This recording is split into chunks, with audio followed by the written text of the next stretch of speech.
মোহাম্মদ আব্দুল খালেক, ব্যবস্থাপনা পরিচালক, হীরা industries limited.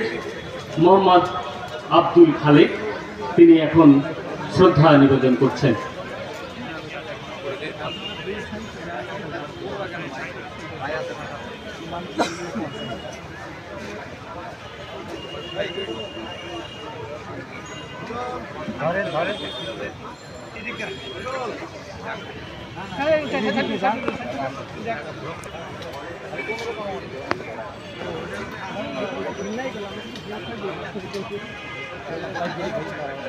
আমাদের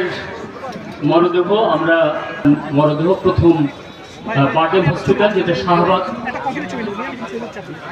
ডক্টর অধ্যাপক আবু সাইদ তিনি ইব্রাহিম মেডিকেল কলেজ হসপিটালের পক্ষে এখানে উপস্থিত আছেন। প্রথম তারা বার্ডেম হসপিটাল শাহবাগে নিয়ে যাওয়ার কথা আমাদেরকে বলেছেন। আমরা তার মরদেহ শাহবাগে নিয়ে যাব র্যালি করে।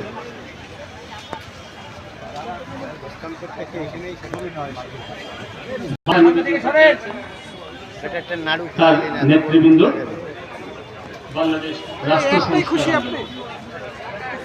বন্ধুগণ, আমরা বলেছিলাম যে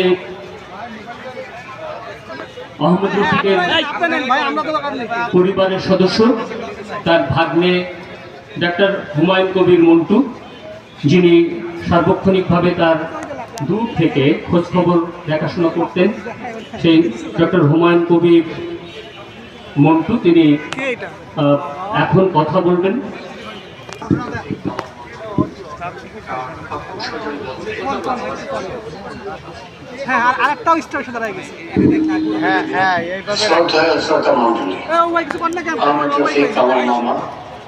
তার আপন স্বজন যোগাযোগের মধ্যে ছিলাম। তিনি আমাকে পুত্র সম মনে করতেন, সেরকম স্নেহে আদরে রাখতেন।